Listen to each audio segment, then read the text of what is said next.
Hello, and thank you for tuning in.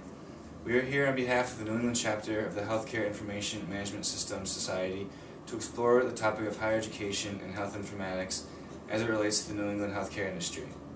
My name is Tyler Haling. I'm a third semester healthcare informatics student at Northeastern University, a part-time applications analyst with Partners Healthcare, and a member of the communications committee for NEHIMS.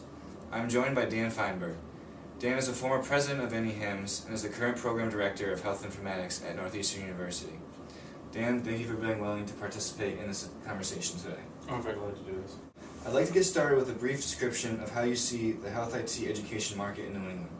How does it compare to the rest of the nation in terms of number and quality of schools, and how represented is it in the Boston area? Well, I think we have to remember that Boston is ahead of Massachusetts in terms of health IT adoption.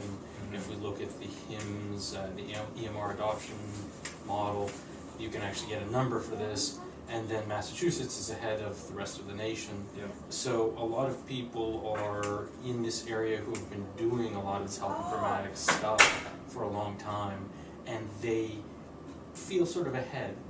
At the same time, we have some very advanced schools. The Northeastern program's been in existence, we think, for longest. We have other schools in the area that are also offering healthcare education. There are some schools nationally that are doing it. When the federal government put some money towards this, suddenly everybody had a health informatics program. Hot place to be.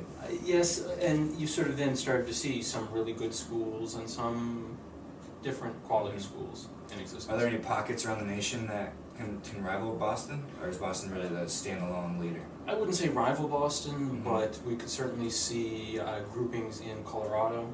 Okay.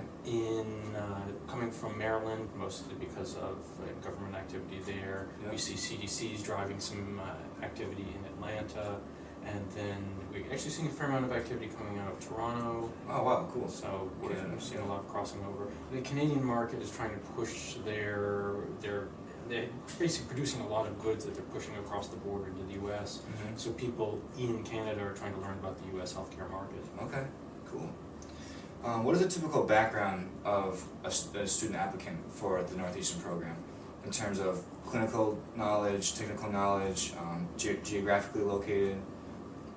We see, we have the online program, Yep. we have online classes, and we have campus classes. So we see sort of two groups. We see people who are relatively local, who drive to campus either all or most of the time, and they tend to be coming, Boston-ish. A lot of them working in Boston area providers or vendors. Then we're also seeing nationally, we're seeing the pockets, the things I mentioned, and I probably left out some. We're seeing from LA, there are different places where you see activity. But in terms of their backgrounds, we see people coming in who already work in health informatics and are ready to go to the next level. Okay. Because when health informatics started, it was a lot like the computer industry starting, that people came into it just because it was there. Yeah. They didn't necessarily have an education in it, they had an education in a related topic. And so now they're going back and saying, I didn't train in this, I trained as a nurse, I trained as a computer scientist, I learned IT, and I don't know this, and so now they're coming back and getting the degree. We're also seeing people coming in saying, I graduated college and I heard health IT is the future. Yep. I want to get into it. Kind of my position. And they're all doing very well. Yep. And then we're also seeing the clinicians who are saying, I either want to get into health IT, or I've sort of been already recruited into a project at my hospital, and now it's time for me to take it to the next level. So from what I understand, there is also a population that is strictly online, that Yes. take these courses strictly online? Yes. Okay, cool. What are people's options for getting into the health informatics industry? Well, if you come from a clinical background, you could walk into a job, to be quite honest.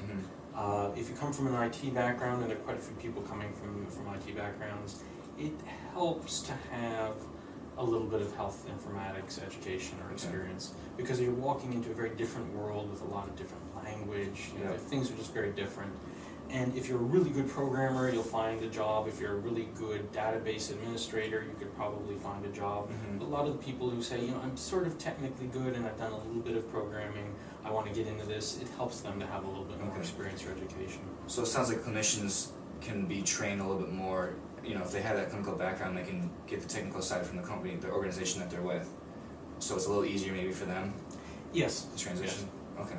And it's harder to teach somebody to really understand the clinical workflows than it is to teach somebody to understand the technical issues. Not that we make them into technical people, but in terms of being able to talk to the people, it's a little bit harder to teach somebody, here's what a nurse's workflow is, unless they are a nurse and have been experienced with it. Okay. Why and how is a master's in health informatics beneficial in today's healthcare industry? A lot of people are getting into that first job coming from outside the industry, and there it gets people very directly into a job. Okay. Or people are already working in it and saying, I'm ready for that next level. I want to be a manager, I want to be a senior manager, I want to be a director, I want to go to the next level. And that's where the master's really makes a difference. Okay. So what is the kind of the level between the master's and PhD? Because I know Northeastern also offers a PhD program, and that's a really revolutionary kind of front of the edge program, right? Not many other schools have PhDs.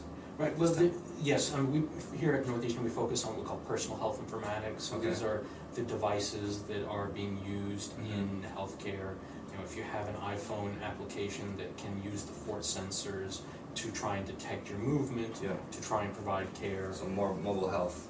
Mobile health as well as other things. Okay. In health informatics, in the master's program, we focus on implementation of the systems. In the PhD level, they're saying we're going to develop them, we're going to develop the technologies behind them, and really just the learning and the knowledge behind them so that we've got to understand how do people react to having this kind of a tool available. And that's what they're doing in the PhD program.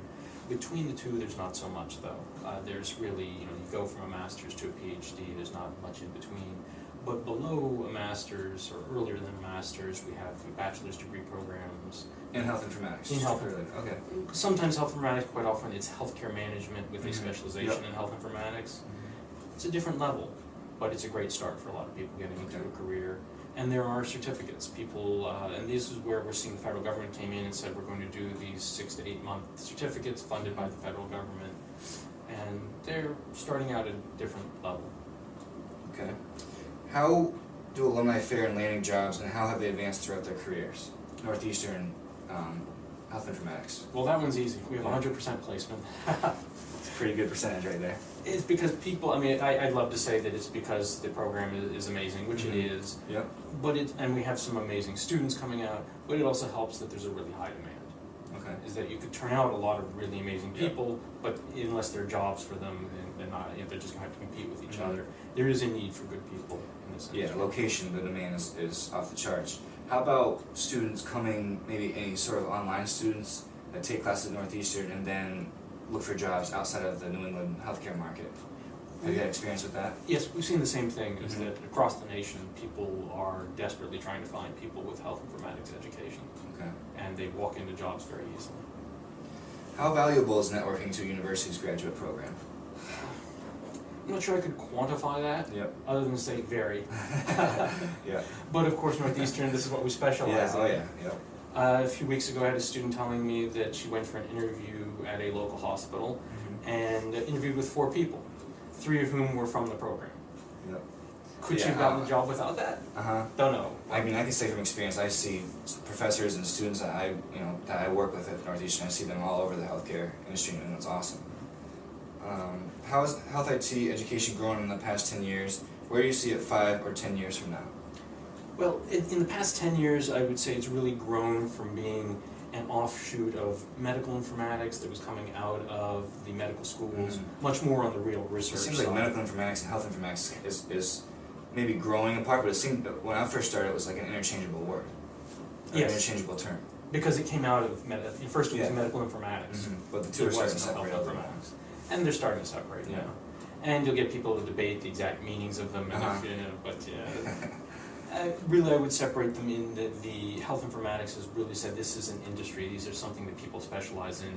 It isn't a physician who's going to medical school who is now going to be a researcher. It's people who say, all I do is health informatics. Okay.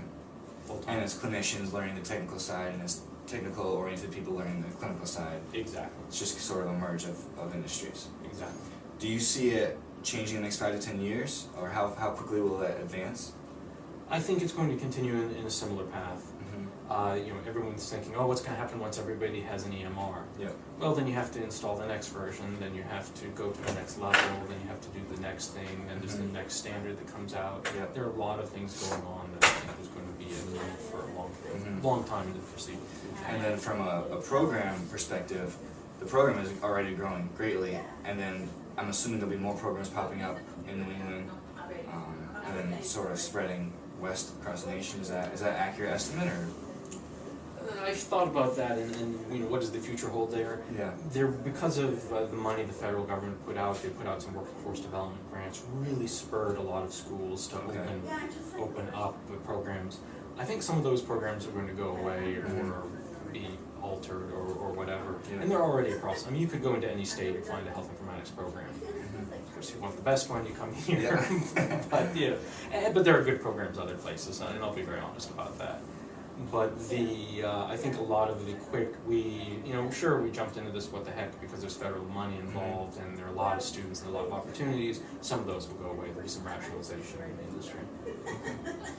Sounds good, Dan. Thank you very much for your time today. Pleasure. Appreciate it. Thank you for tuning in.